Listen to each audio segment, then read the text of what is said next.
It's Motivation Monday, a new week, a fresh start and another opportunity to level up.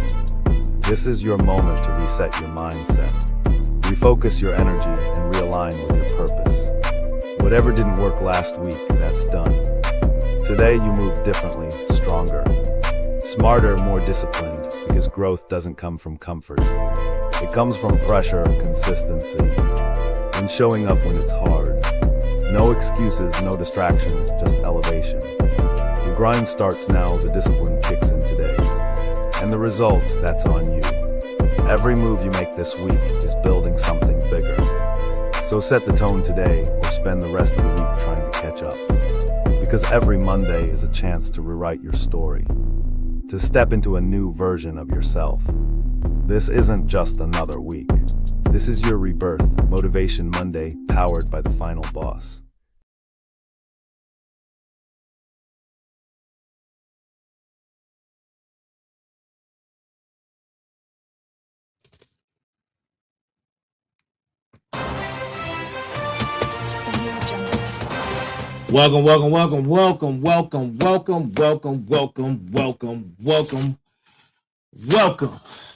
Welcome to Motivation Monday.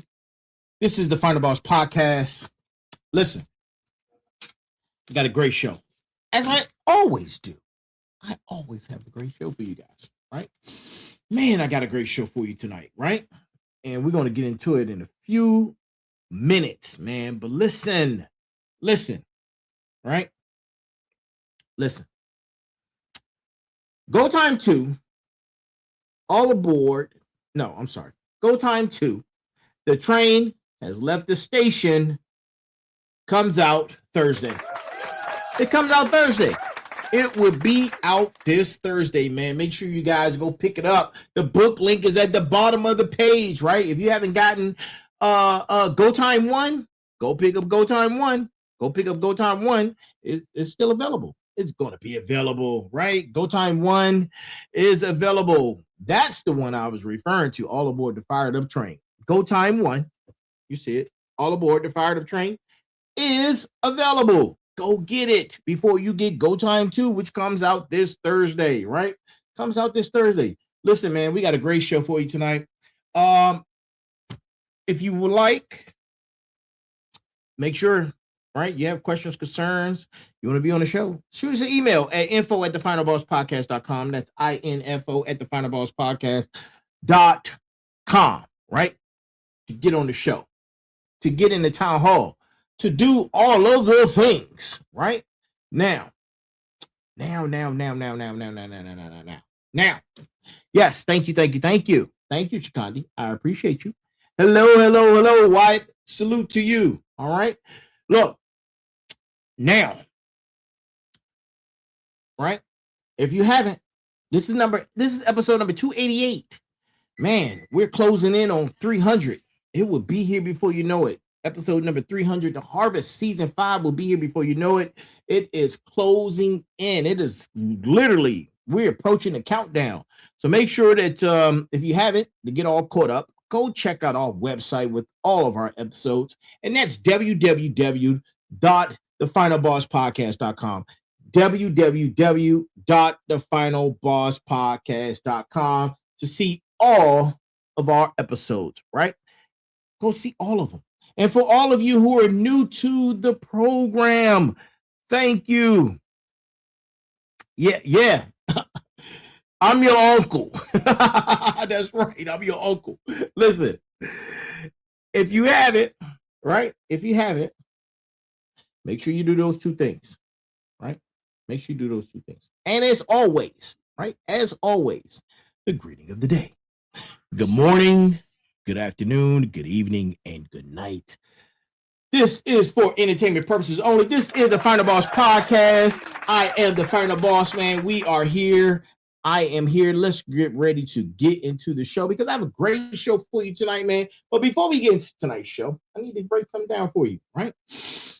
This, right? We're in season 4, The Rebirth, Arc 5, The Declaration, episode number 288. We're going to be talking about embracing the chaos, right? Now, I know y'all like, wait, embrace the chaos. Yes, embrace the chaos. But before we get into embracing the chaos, let me go ahead and get rid of the banners, right? So you can see me. Boom, banners are out of here, right? And let's go with the brass tacks of the evening. And here's tonight's brass tacks. Chaos isn't the enemy of order. It's the raw material of it, right? You don't defeat chaos, you process it, right? That, my friends, is the brass tacks. So, got the brass tacks out the way, and let's get ready to get into the beginning of the show with our first segment. So, to the four communities, final bosses, motivators, warriors, man. I said motivators. Didn't I say motivators? Motivators? Yeah. So, yes. To each and every single one of you in the community. Look, welcome back. Right? Welcome back. And if this is your first time, then you're at the right place. This is Motivation Mondays, episode 288. And tonight we're going to be talking about something most people spend their whole life running from, right? And we're going to be talking about chaos, right? We're talking about the mess, the static, the moment everything you plan falls apart in real time, right? And I want to open up this segment with a question, right? With a question. And I need you to sit with this for about halfway through the show, right? Answer this question or sit with it. Sit with it, and then we're going to answer it. We're going to talk about it, right? What if chaos wasn't happening to you? What if it was happening for you, right? I'm gonna say that again. Sit with it, right? Because we're going to talk about it. What if chaos wasn't happening to you? What if it was happening for you, right? Hold that. Sit with it, right? Sit with that. Now, I'm not talking about the manufactured chaos, right? I'm not talking about the motivational poster version of that particular phrase, right? I'm talking about a real structural reframe, right?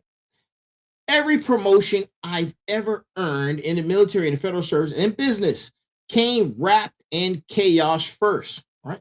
New systems I didn't understand, new rooms where I was the only one who looked like me, right? Hard to believe, but it has happened, right? New problems nobody has solved yet. We're talking about chaos, right? And every single time chaos arrived, it arrived before the level up, right? Not after it, but before it. And here's the pattern that nobody teaches you, right? Order is a lagging indicator. It shows up after the work. Chaos is the leading indicator, right? It shows up right before growth because growth requires your structure to break. If your life, your business, your mind feels like it's unraveling right now, I need you to consider the possibility that it's not falling apart. It's being rebuilt in real time. And rebuilding always looks like collapse from the outside, or I should say from the inside. Oh, from both, right? From both. Now, you know my story. 23 years in the federal service, ranch chief. Yeah. Y'all know the story. But I want you to know what that job actually was, right? Because managing chaos on a timeline where failure wasn't an option. That's what was going on. Systems down at 2 a.m., right? Missions that couldn't wait for the outage or the outrage to make sense. I didn't get a good time. I didn't get a, how can I say this? I didn't get good at avoiding chaos. I got good at operating inside of it because it was chaotic every day, right? That's the skill, right? Not chaos avoidance, but chaos fluency, right? Now, that part, that pattern, I just mentioned, it didn't stop when I left the federal government either, right? Because building Sat Diginet, launching Go Time series, starting this podcast, and every one of those moves required me to walk in a version of chaos I hadn't fully mapped out, right? No manual, no guaranteed outcome, just a decision to move before the conditions felt safe. Because if I'd waited for safe, none of it would exist right now, right? And that's not bravado. That's just an honest accounting of how everything I built actually got built, right? And here's the opening loop that I want to leave with you guys, right? For this episode, right? And I want you to carry it through the entire show, right? Because somewhere in your life right now, there is a mess you've been labeling a problem, right? When it might actually be a promotion in disguise. And I'm not going to close that loop yet, right? So just sit with that, man. I know I'm telling you guys to sit with a lot. Just sit with that too, right? Add it to the list. Because we're going to build up the case, right? And we're going to be talking about why the chaos you're avoiding is the exact chaos you need to embrace. And by the time we get to the end, I'm going to close that loop with something personal, right? So stick around. Something I've never said out loud, so stick around, right? But we earn that, and that's what we do on the show, so don't skip it, right? And don't skip to it, right? So stick around.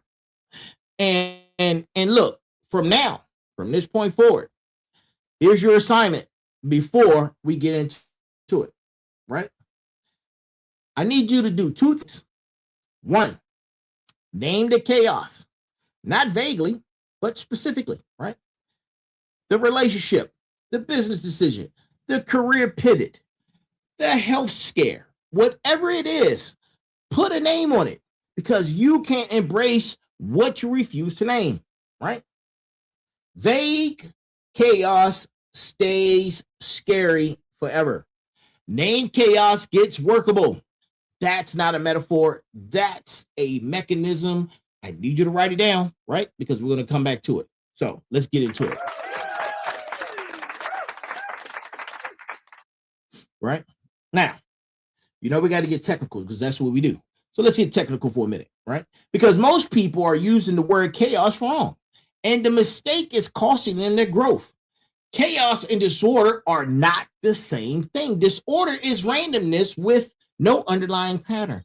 Chaos, in the actual scientific sense, in the sense that chaos theory uses, all right? Understand what I just said? Chaos theory is a system that looks unpredictable on the surface, but is actually governed by rules you haven't identified yet. That distinction means everything, right? When your life feels chaotic, your brain tells you it's disordered, right? It's random, it's meaningless, out of control forever, right? But that's almost never true, right? Because what's actually happening is you're inside a system whose rules you haven't mapped yet. The weather looks chaotic until you understand pressure systems. The market looks chaotic until you understand cycles. Your current season looks chaotic because you're standing too close to see the pattern, not because there isn't one, right? And that matters because how you label your struggle determines how you respond to it. I need you to call it out. Call out the disorder, right? Or look, call it disorder. And your only options are to escape it or endure it, right? Call it chaos. Real chaos, pattern chaos. And not a third option appears to study it, right?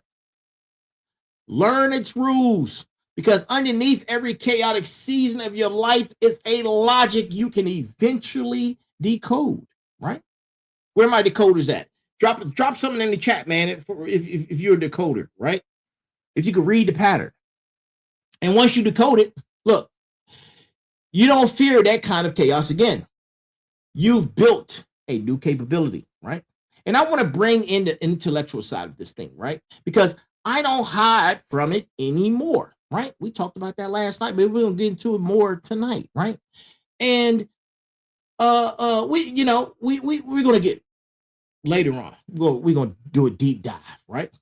Look, I'm a doctoral candidate studying artificial intelligence. And one of the foundational truths in that field is the intelligent systems are built by exposing them to controlled chaos, right? Not by shielding them from it. A model that only ever sees clean, orderly data cannot generalize it, cannot adapt to it. It breaks the first time reality gets messy, right? The exact same principle governs human growth. If your entire life has been optimized for order, you are functionally an overfit model, right? Brilliant in familiar conditions, fragile everywhere else, right? And this is the message that I want to give to my smarts, man, right? To my smarts community specifically. You already know how to think, right? That's why you're the smarts. You already know how to analyze. What I need you to do now is turn that same analytical mind on your chaos instead of your comfort zone. Stop using your intelligence to build bigger walls around the mess. Start using it to map the mess. That's the shift, right? Nothing less, right? We're not talking about less thinking, right? We're talking about different thinking aimed at a higher target, right? So that's a practical test that you can run right now and to tell the difference between real disorder and chaos. You just haven't decoded it yet, right? Ask yourself, has anyone, anywhere, ever navigated something structurally similar to what I'm facing? Talking about you, right? If the answer is yes, it almost always is, right? You're not looking at disorder. You're looking at a pattern that already has a decoded version somewhere.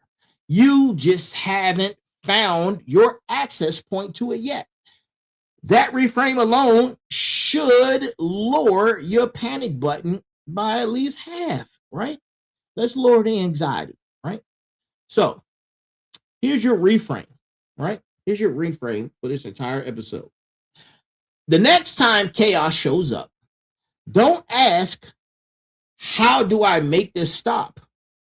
Ask, what pattern is this trying to teach me? That single question changes your nervous system's entire relationship to uncertainty. It moves you from the victim of the storm to student of the storm. And students graduate. Victims just survive. And we're not here to survive. We're here to graduate. And I owe you guys an apology, right? Because what do we do on Mondays? What do we do on Mondays? Man, we get on board the fired up train, baby. Let's go, man. Man, listen, the fired up train is in the building. It is ready to go, man. We are ready to get to the next destination. The next destination is the intelligence to read chaos as data, right? Now, I want to speak to my smarts again, right? You're not off the hook yet. So, smarts family, I need you to listen, right? Continue to listen. Because this community carries a specific burden that the other three pillars don't carry in the same way. You think for a living, right? And whether that's literal or just how your mind is wired, and thinking people have a unique, dangerous habit when chaos hits. You try to outthink it before you even let yourself feel it, right? You intellectualize the mess instead of processing it. And that delay can cost, right? And here's what I've learned, right? Here's what I've learned in my own life, right? And you know, we're going to go a little deeper later on, a little personal, little. We're going to go deeper and personal, right? Talking about versions, right? Talking about versions of ourselves. But to my smarts, listen, intelligence is not the ability to avoid chaos. Intelligence is the ability to extract signal from noise faster than everyone else in the room. That's it, right? That's the whole skill. Every smart person I know who's actually successful, not just credentialed, right, but successful, has the same trait. They can sit in a chaotic room and look at a chaotic data set, look at a chaotic quarter, and find the three variables that actually matter while everyone else is drowning in 40 variables that don't even matter at that moment, right? That's a trainable skill. And I want to give you the training method right now. Because when chaos hits, before you react, you better plan. Before you panic, you got to do one thing. You need to separate the situation into two columns. Column number one, always the facts. Column number two is always most likely going to be fear, right? Facts are things you can verify. Fears are things you're predicting, right? Most people, especially smart people, spend 90% of their energy in the fear column and call it strategic thinking. It isn't, right? It's anxiety, wearing a suit. Real strategy lives in the fact column, right? And look, I do this constantly. Man, all the time, right? In anything I do, I operate in a chaos native industry, right? Threats evolve faster than the defenses, right? If I sat in the fear column, imagining every possible breach, every worst case, I've never shipped a product, right? Vital Signals is based on this principle right here, and it's coming soon. Instead, the facts column tells me what's actually happening right now, what's verified, what's actionable. The fear column gets acknowledged and set aside, not ignored, but set aside. There's a difference. Ignoring fear lets it run underground and sabotages you later. Seeing it aside means you've looked at it, named it, and consciously chosen not to let it drive you. Now, I want to add something to that, right? All right? I'm going to add another layer. We're talking about a layer of facts, right? And we let's call it the layer of the facts versus the fears method, right? Facts versus fears. FVF, right? Because the first time you run it, you will notice something uncomfortable. Your fear column will almost always be longer, more detailed, more emotionally convincing than your fact column. That's not a coincidence. And it's not a sign your fears are more accurate. It's a sign your brain has had way more practice rehearsing worst case scenarios than it had practicing and cataloging verified realities, right? That's a rep balance, not a truth imbalance. And a rep imbalances get fixed with more reps in the right direction. And here's the deeper truth about that, right? So smarts community, listen up. Your intelligence was never supposed to make your life predictable.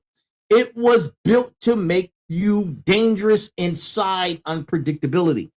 A calculator doesn't need intelligence. Intelligence exists specifically because the world doesn't hand us clean equations. If your gifts have only ever been used to create safety and order, you've been using a weapon as a shield, right? Although powerful, but not what it was supposed to be built for, right? So today, I want you to stop asking your intelligence to protect you from chaos. Start asking it to translate chaos for you. That's a fundamentally different assignment. And it's the one your mind was actually built to run.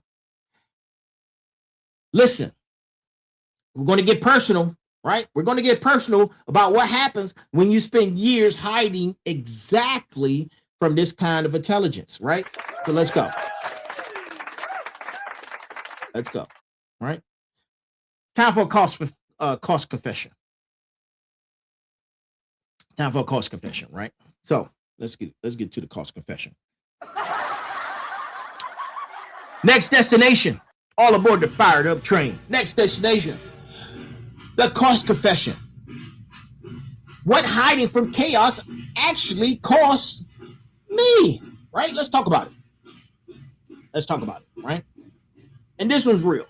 Because for years, especially early on in my career, I chose order over growth every time there was a choice.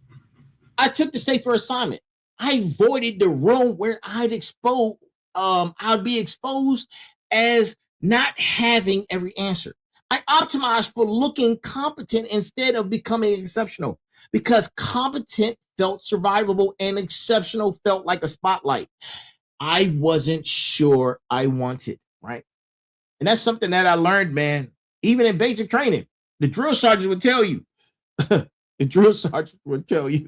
stay small, right?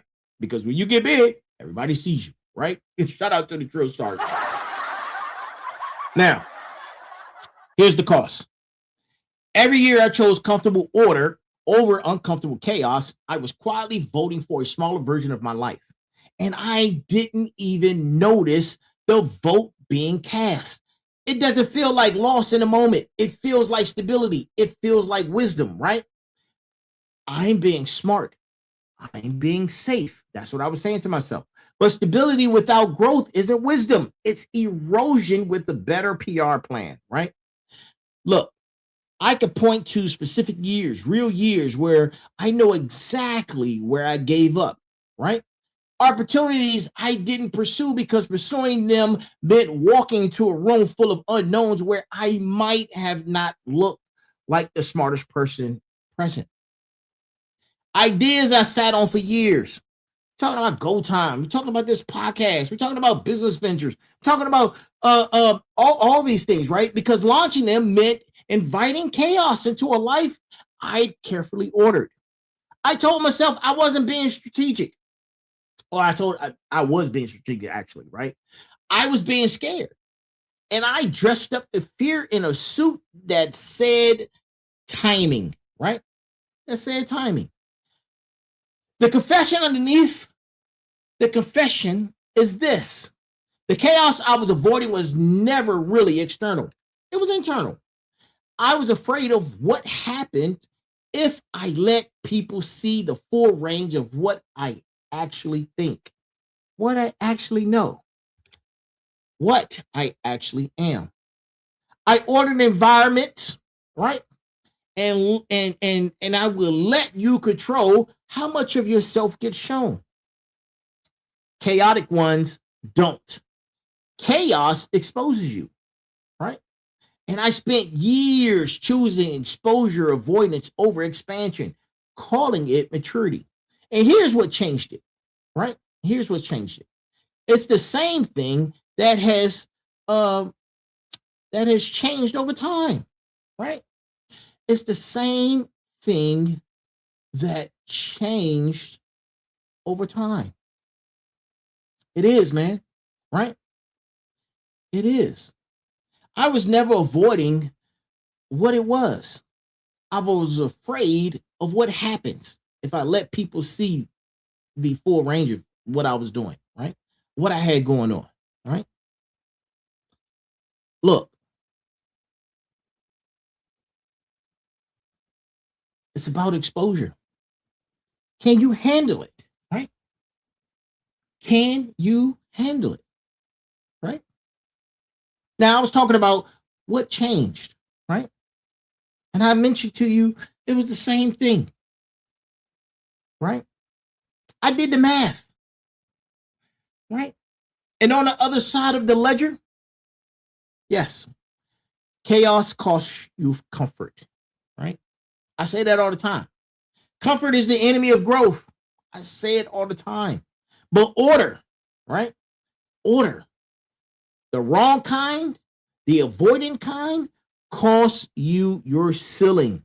It caps you at whatever level you can control. And I got tired of being the most controlled version of myself instead of the most capable version of myself, right? And I want to name something else about that erosion because it's rarely just personal, because it spreads. It's like a virus. The years I spent choosing control competence over exceptional exposure didn't just cap me, they capped everyone whose growth was tied to mine.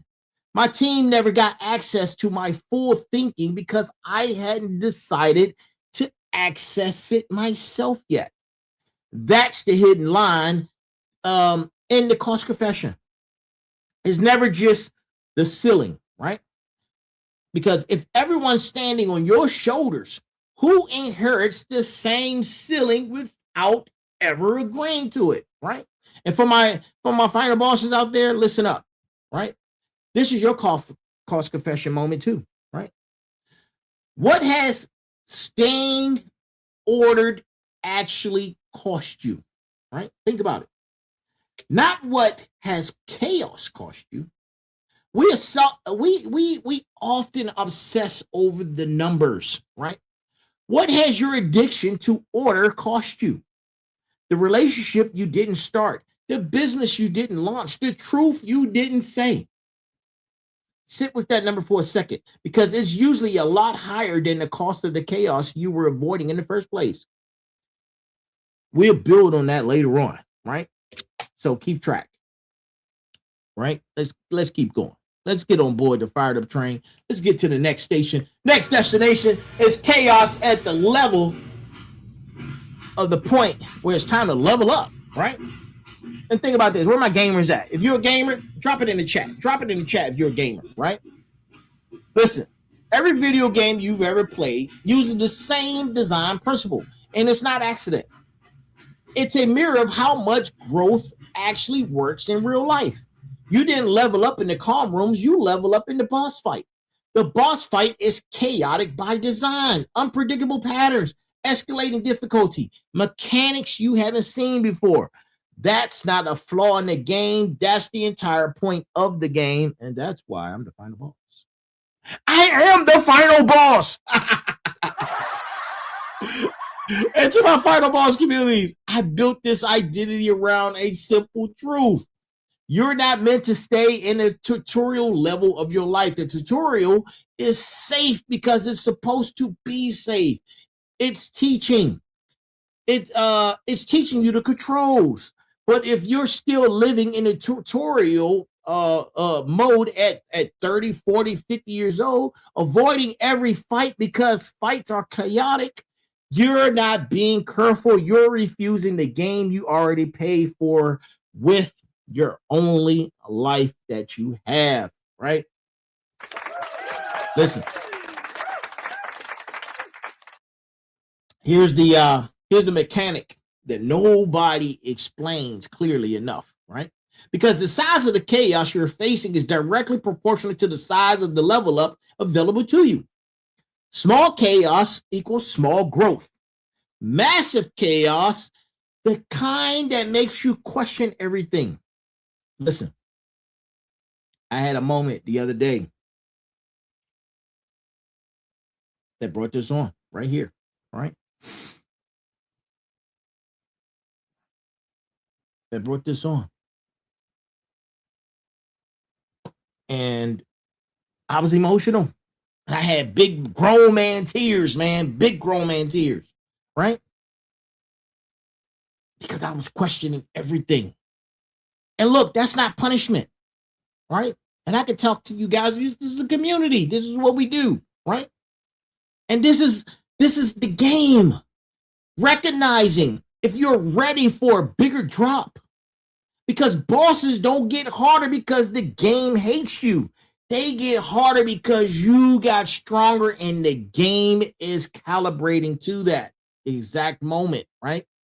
Think about this, right? Think about this.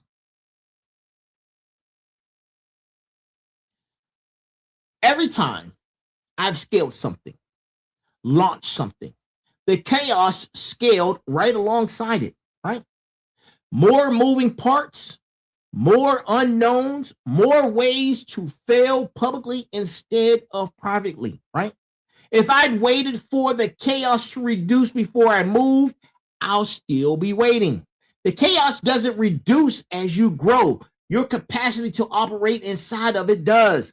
That's the actual skill tree you're leveling up to, right?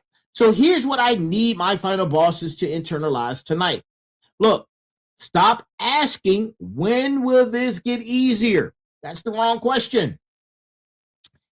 It reveals you're still hoping for tutorial conditions in a boss fight season. The right question is, what capability is this fight trying to build in me? Because every chaotic season is a training montage disguised as a crisis, right? You don't see the montage set to music in real time. You only see it looking backward, but it's happening right now, whether you can feel the soundtrack or not, right? Whether you can feel it or not. And one more thing. Look, when it comes to boss fights, listen, in every game worth playing, the boss telegraphs its biggest move right before it lands. It's a wound up. It's a glow. It's something that tells you something, and it acts as a warning that it's coming if you know how to read it. Real life does the same thing, and most people miss this point, right? They miss the telltale signs. They miss the tell because they're too busy hoping the fight won't happen at all. The warning signs before your current chaos were probably there for weeks, maybe months before it fully landed. Learning to read your own life tells in patterns is half of what separates a final boss from someone who just keeps getting caught off guard by the same pattern on repeat, right? And here's your move right? This is what I need you to do. I need you to identify the final boss in your life. Identify the final boss fight. If it's me, then identify me as as the final boss, right?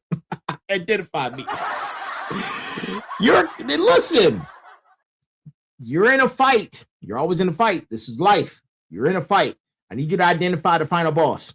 I need you to identify that boss fight, right? That you're currently in, right? The one that you're probably currently avoiding. Then ask yourself honestly, right? Ask yourself honestly, am I under leveled for this attack? Or am I under committed to this? Those are two different very problems with two very different solutions.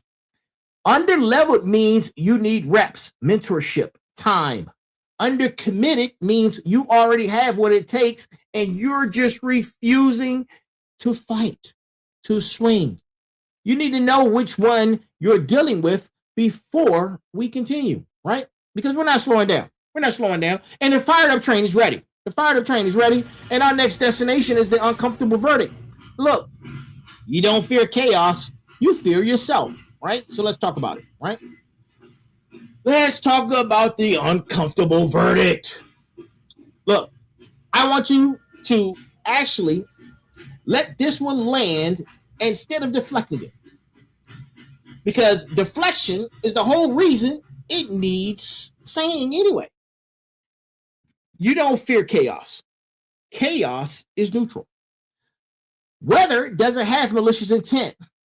What you actually fear is who you will discover yourself to be once the order that's been propping you up disappears. Right? Orders let you outsource your identity. Your title tells you who you are. Your routine tells you who you are. Your carefully managed image tells everyone else who you are. Chaos, on the other hand, strips all that away and leaves you looking directly at the raw material underneath. No title, no routine, no script, just you. And for a lot of people, including myself, at different points. That's the actual terror, right? Not the mess itself. The mirror the mess holds up. And this is the verdict. Because your resistance to chaos is very rarely about the practical difficulty of handling it. It's about the identity crisis that handling it would force you to, right? If you get real about the chaos in your business, you might discover you've been coasting, right? You might discover you've been coasting. If you get real about the chaos in your relationship, you might discover you're the common denominator in everyone that's failed, right? If you get real about the chaos in your own mind, you might discover you've been performing smaller versions of yourself for so long, you're not even sure what the real one looks like anymore. And we're going to sit with that thought process right there, right? Hold it, right? We're going to be talking about that later. So use that as a point of discovery, right? And I'm going to say the uncomfortable part out loud, right? A lot of the order that people build isn't peace. It's avoidance wearing peace outfits, right? Peace can survive contact with chaos. Avoidance cannot. If your calm shatters the instant something unexpected happens, that wasn't calm. That was a controlled environment mistaken for an inner state, right? Real peace is chaos tested. Everything else is just weather dependent. And for my warriors listening right now, this verdict is for you and you specifically, because warriors are the ones most likely to mistake toughness for peace. You can white knuckle through chaos and still be terrified of what it's revealing about you. Enduring chaos and being at peace inside of chaos are not the same achievement. I need you to stop settling for the first one and calling it the second, right? I want you to name it, right? I want you to name this verdict, right? And understand why it's harder to accept than it sounds. It's easier to say, oh, I'm avoiding chaos because it's inconvenient, than it is to say, I'm avoiding chaos because I'm scared of what I'll turn out to be without my usual armor on. Two versions, two differences. The first version keeps you comfortable. The second version is the one that actually holds you true to yourself and to most people, because true things move you, even when they sting going down, right? But that's the whole reason that the verdict exists, right? That's the whole reason. It's supposed to be uncomfortable, right? And here's an assignment, right? I got an assignment for you guys. Ask yourself one honest question before we end, right? If all my titles, roles, and routines disappear tomorrow, who would you actually be left standing? Who would actually be left standing, right? If the honest answer scares you, that fear is the real target of this entire episode. Not the chaos, but you, right? It's the compass telling you exactly which direction the growth is standing in, right? So let's keep building. Let's keep building, right? Man, I'm on a road. Next destination, let's get on the fired up train. Let's get on the board the fired up train, man. Let's go, let's go, let's go. Right? Next destination. Right? We're going to be talking about what AI systems teach us about human chaos. That's the next destination, right? Now, I mentioned a few times in this episode that, I'm a doctoral candidate, right? Studying artificial intelligence, right? Specifically AI foundations and ethical considerations. And I want to spend this segment showing you exactly why that field has completely changed how I think about human chaos. Because The parallel is almost too precise to ignore, right? Because in machine learning, there's a well-documented failure mode called overfitting, right? It happens when a model is trained on data that's too clean, too narrow, too orderly.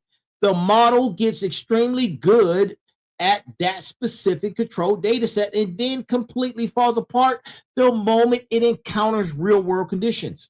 Because real world conditions are messy, chaotic, full of edge cases that the clean training data never included.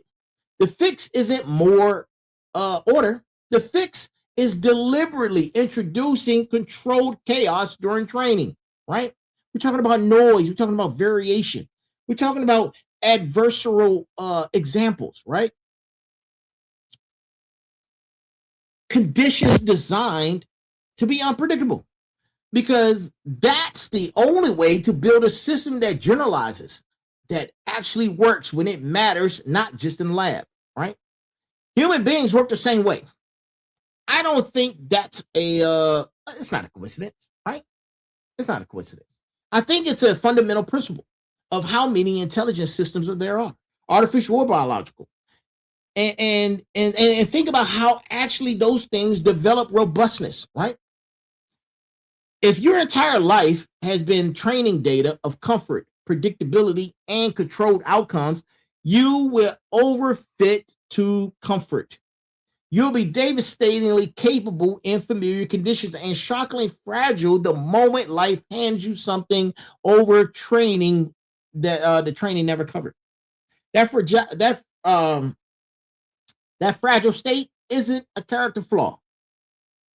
It's a predictable, almost mathematical consequence of insufficient exposure to chaos, right? Now, this reframe is about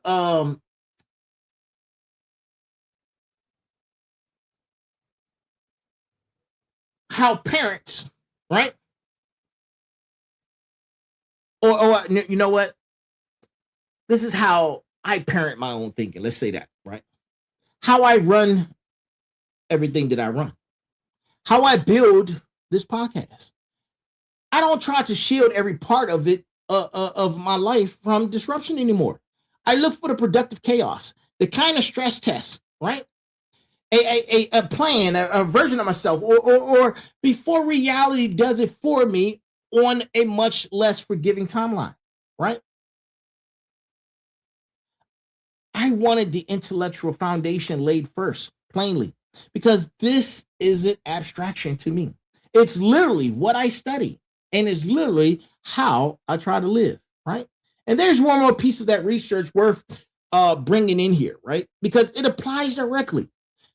Because the models that generalize best aren't just exposed to chaos randomly. The chaos is introduced deliberately in calibrated doses at the right stage of training. That's the difference between chaos that builds you and the chaos that breaks you. Random, overwhelming, unmetabolized chaos can genuinely damage a system, human or artificial. The goal was never maximum chaos. It was always the right chaos and at the right dose at the right time, which is exactly why we spent this entire episode, right, on these protocols and tolerance building instead of just telling you to go seek out disaster, right? I didn't tell you that. And look, for my smarts and to my smarts community specifically, here's the takeaway to carry forward, right? Your intelligence was never meant to build you a chaos-free existence. The goal is not just unrealistic. It's actively counterproductive to becoming the most capable version of yourself. The smartest use of your intelligence isn't eliminating chaos from your life. It's using your intelligence to extract maximum growth from the chaos that has always going to show up regardless of how carefully you planned it. That's the actual application of everything we've built across this entire episode, right? So let's keep going. Let's keep going. Next destination. Next destination is we're going to be finding order inside the storm, right? Finding order inside the storm. But now, now that we've established that chaos isn't your enemy, that it's not the exact mechanism behind your next level, and resisting it usually says more identity fear than practical difficulty. So let's talk about how you actually operate inside of chaos, right? Without drowning in it. Because embracing chaos doesn't mean abandoning all structure. It means building a different kind of structure, protocols instead of perfection, right? Perfection requires stable conditions to even be accessible. You can't be perfect inside of chaos. The target moves too fast. The protocols don't require stability. A protocol is a decision you make once in advance, so you don't have to make it fresh under pressure every single time chaos hits. This entire episode and this conversation is what we run every single week as protocol. It exists specifically so that no matter how chaotic the week has been, no matter what's happening in the news and business and life, that's a structure that holds the content together. The chaos changes weekly. The protocol does not, right? And I want you to build at least one protocol this week, right? For whatever chaos you're currently facing, right? Not a 5-year plan, not a perfect solution, a simple one, a repeatable decision, a repeatable decision rule you can execute even when you're overwhelmed. If revenue drops unexpectedly, protocol, not panic, right? Review the 3 core metrics, cut non-essential spending within 24 hours, communicate with the team within 48. If conflict erupts in a relationship, protocol, don't panic. Name the issue directly within the day. No silent treatment, no landmines, right? These aren't perfect solutions. They're pre-decided responses that remove the paralysis chaos usually causes, right? Now, here's why the patterns matter more than people realize. Because the exhaustion you feel during chaotic seasons isn't usually caused by the chaos itself. It's caused by redeciding everything from scratch every single time under pressure with your nervous system already activated. Protocols remove the tax. They let your discipline do the thing that they're supposed to do, the thing we built inside this episode, right?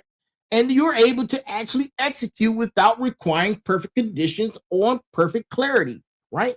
The first time. Now, think about how much mental bandwidth gets burned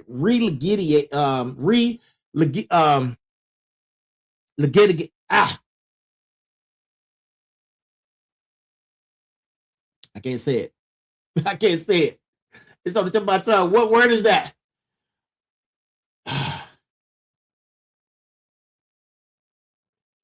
Relitigating, right? Jeez, I'm thirsty. Don't pay me no mind. I'm thirsty, right?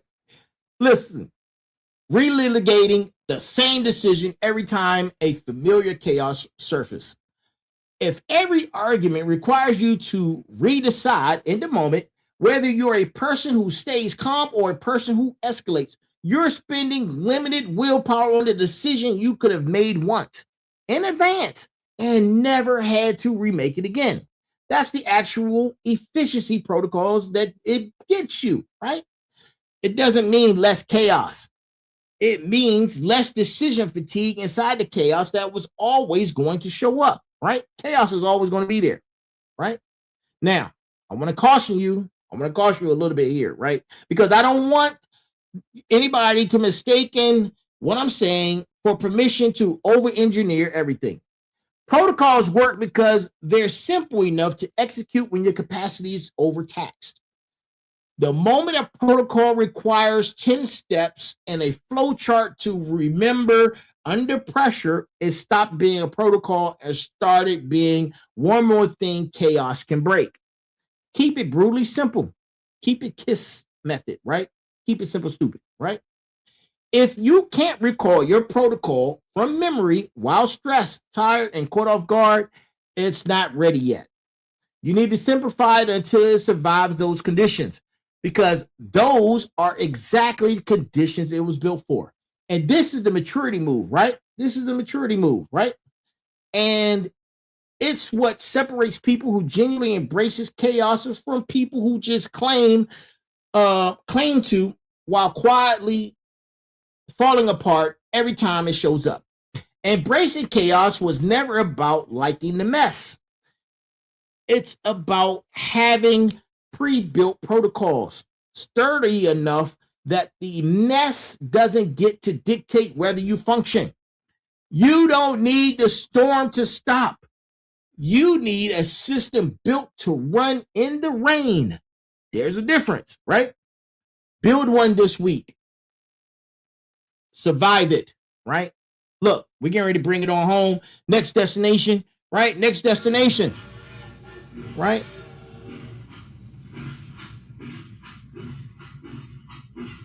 Next destination. We're going to be, I'm going to go over a little bit. Let's talk about action steps you embrace, right? Let's talk about action steps. Now, let's get tactical again, right? Everything we built across this episode needs to land somewhere real, or it's just a good podcast that you're going to forget by Wednesday. And here's a field protocol, right? 5 concrete moves, and I want you running these starting today, not someday, right? Look, I built this list deliberately in the order of the episode on purpose, so that each move pulls directly from the episode that you've already sat through, right? Instead of asking you to remember a brand new framework on top of everything that I've asked you to do tonight, right? That's intentional design, not laziness. The best action plans don't introduce new concepts at the finish line. They just organize what you already learned into something you can actually execute, right? So let's get into it, right? Look, move 1, name your chaos. Be specific. Write it down, right? Like I said earlier, vague chaos controls you. Named chaos becomes workable. If you haven't written it down yet, I need you to write it down, right? Write it down before we end, and we're getting close to the end, right? Move number 2, run the facts. Run the facts versus the fear, right? Create 2 columns. You have one side that says verified facts and the other side that says predicted fears, right? And notice how much smaller the actual problem looks once fear stops disguising itself as a strategy. Move number 3, identify what capability that specific chaos is trying to build in you, right? Not what it's taking from you, what it's building. You have to flip your mindset, right? Every boss fight has corresponding levels up. Name yours, right? And then move number 4, build one protocol, right? A pre-decided response you can execute without needing perfect clarity or calm conditions first. Write the trigger and the response in one sentence, right? Make it into a formula. When X happens, I do Y, right? Use that as an example. That's the whole protocol. Simple enough to execute under pressure is the entire design requirement, right? And then move number 5. Schedule one deliberate low stakes chaos rep this week from what we talked about earlier. One thing that stretches your tolerance on purpose at a scale that you can recover from. This is how you stop waiting for crisis to be your only teacher, right? And I want to be direct about what I kept on this list, right? We kept it to 5. We're not talking about 15 things. We said 5. A protocol you can't hold in your own head under pressure isn't a protocol. It's a document you'll never open when it actually matters. 5 moves is enough to complete and a few enough to be usable. If you try to run all 5 perfectly on day 1 and stumble, that's not failure. That's exactly what learning any new system looks like, right? Run them imperfectly before you run them well. Imperfect and moving beats perfect, and theoretical every single time, right? That's the field protocol. 5 moves. Every one of them is executable today, not someday. Not when things calm down, because they were designed to work without calm conditions, right? That's the whole point of everything that we've talked about, right? And for my 4 communities, listen, smarts, final bosses, motivators, warriors, I want each of you to notice which of these 5 moves you resisted the most while you was listening to them, right? That resistance is data. It's usually pointing directly at the move you need the most, which is exactly why it felt uncomfortable to hear. If move 1 made you flinch, your chaos is still unarmed or is unnamed, right? If move 4 made you flinch, you're never trusted yourself with a simple plan before. Sit with that before we begin the next destination. We're about to bring this whole thing together, right? And why we're heading in this direction anyway, right? Next destination before we close. The bridge, right? The bridge. And why we even talking about chaos, right? Give me 10 minutes. We're almost done, right? We're almost at the finish line. And I need to be honest with you about something, because this entire episode, right? And the one before this, think about chaos as promotion, chaos as data, chaos as fuel, chaos as the level up mechanic. All of it was true. And all of it was also a bridge to something I've been circling around for a while now and haven't fully said out loud on this show. And I've been doing this for a while, almost at episode 300, right? Everything I spoke on today about embracing external chaos, I learned by first refusing to embrace an internal one. The chaos of being fully seen, the chaos of letting people witness the complete range of who I actually am, not the edited, palatable, safe version, right? I've been comfortable showing for most of my life. I've talked today about federal service. I've talked about SatDigiNet. I've talked about Vital Signal. I've talked about the pod. I've talked about everything. The books, the go-to. I've talked about everything, right? I've talked about the doctoral work, right? All of that is real, but there's a longer chaos underneath all of it, right? All of it that I built almost every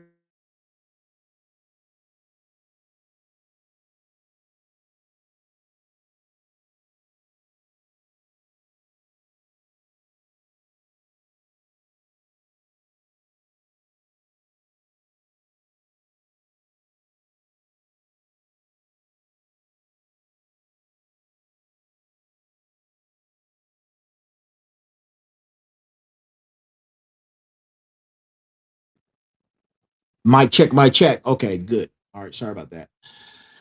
I talked about all these things, right? And there's a longer chaos underneath all of it that I built almost everything else with, right? I know I got it. I fixed it. Thank you. In some ways, right? In some ways, that's not, and this, what I'm speaking of is not a small admission for someone who spends every Monday telling other people to face their storms head on. I know exactly how it sounds, and I'm doing it anyway, right? I said at the top of the episode that I was going to close on something that that I've been working on, right? And I meant that. Okay.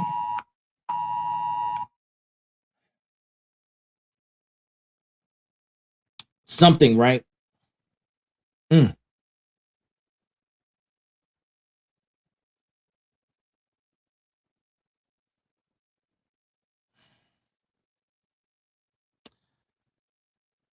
Listen,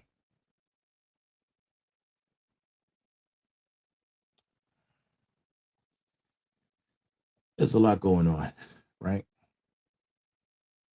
There's a lot going on, right?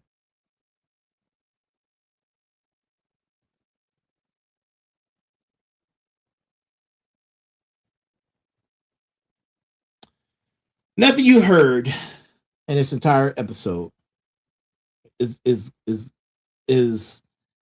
without reason, right? It's not without reason.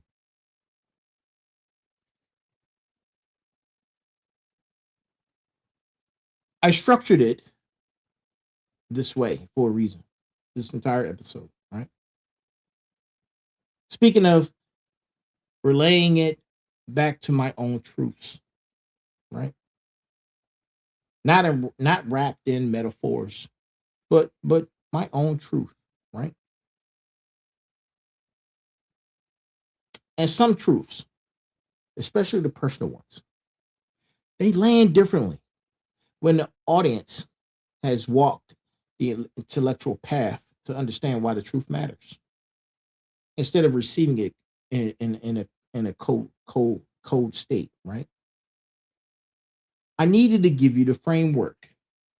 I needed you to hear chaos is fuel, not friction. I needed you to understand discomfort as training, not damage, right? Not that framework is built, or I should say, now that the framework is built. Um,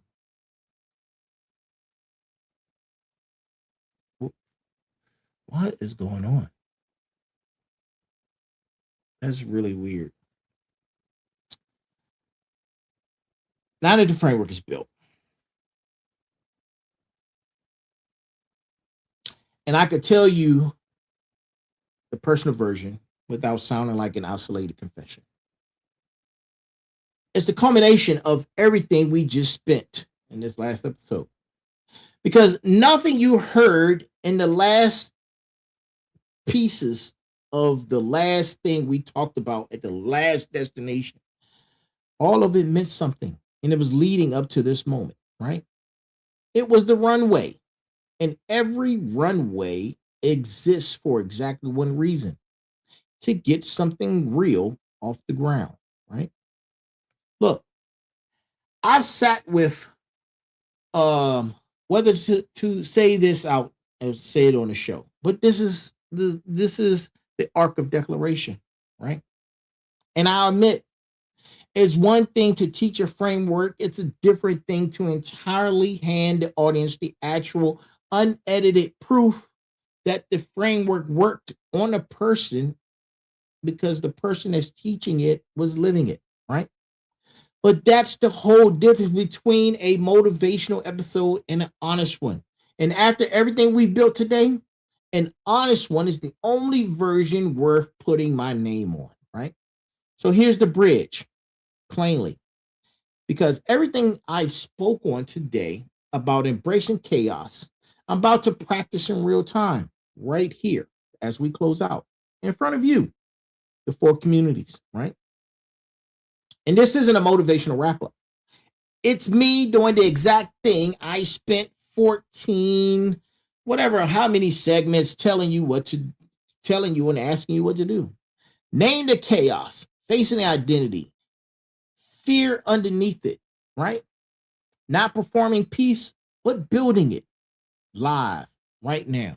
So let's go together. Let's get on board let's get on board the fired up train and get to the next destination as we close, right?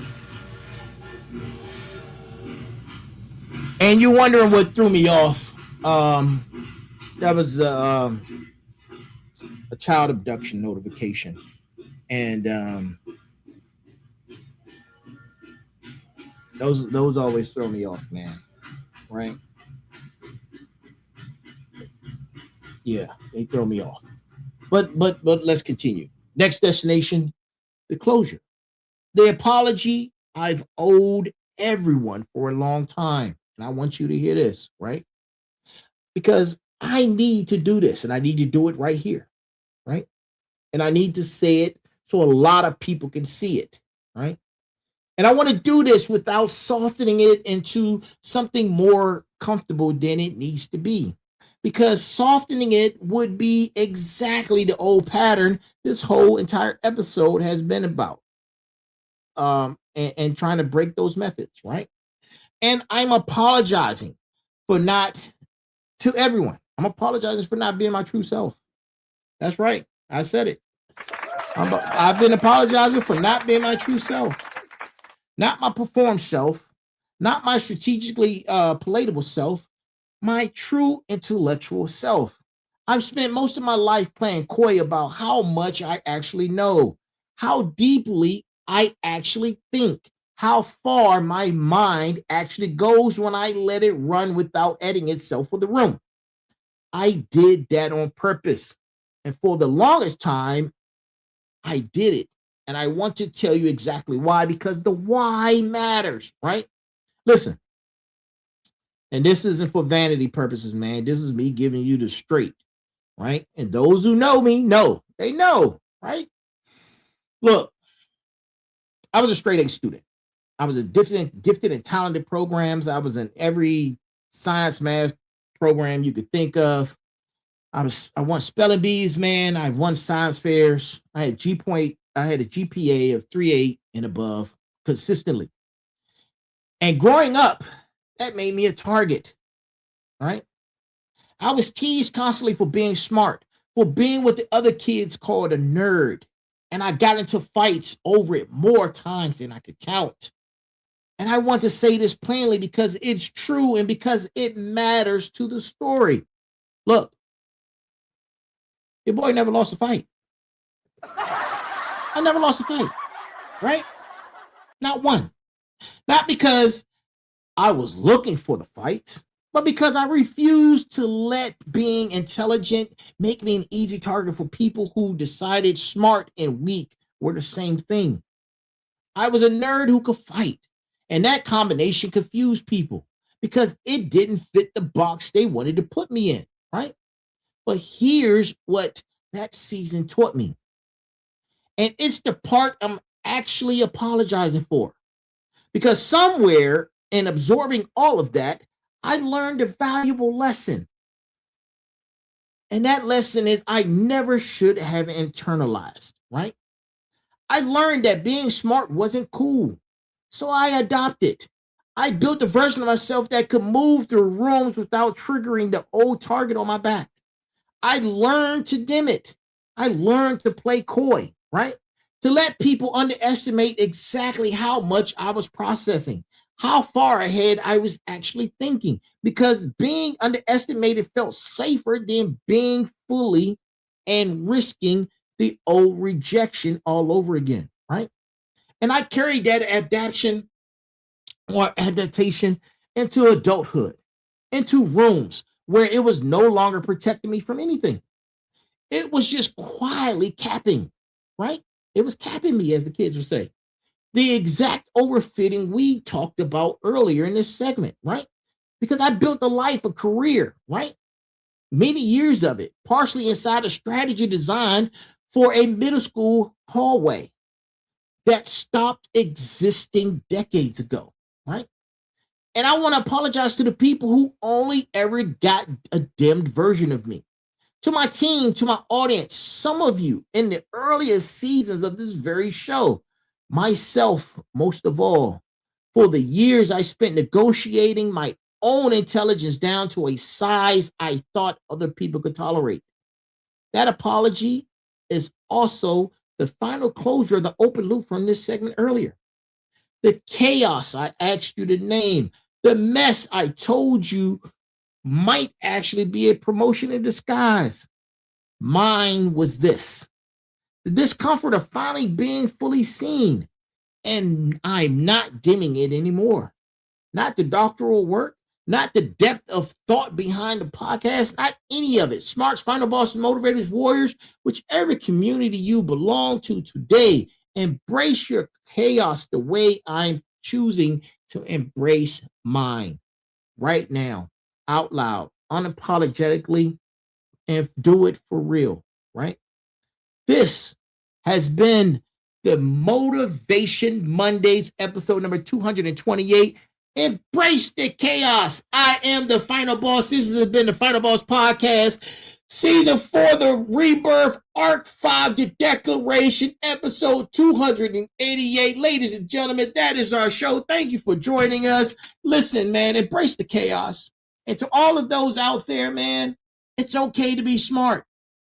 Go be smart, man. Go be smart. It's okay, right?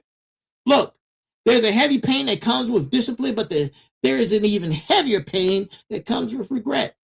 I am here. We are here. And as always, be balanced, be equal, and be smart. And you know what, man? If I don't see you, good morning, good afternoon, good evening, and good night. That is our show, ladies and gentlemen. Thank you for joining us. I will see you again tomorrow at 9 p.m. with the Sensei, right? The Sensei will be back tomorrow. Talk to you and see you then. Have a great one.